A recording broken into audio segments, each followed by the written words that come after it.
ASB, bakit kayo ganyan? Hindi naman kasalanan kung maganda kami. Simula nung bata pa kami, pinanganak kami, maganda na kami at cute. Kapag nainggit ka sa kagandahan namin, pumikit ka na lang.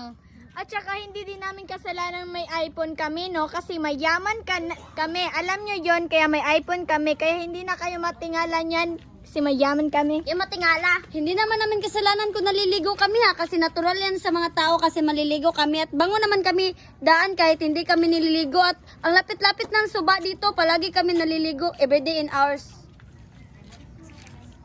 Hindi naman kasalanan yung matangos yung ilong namin, ha? Kasi yung bata pa kami, matangos na talaga yung ilong namin.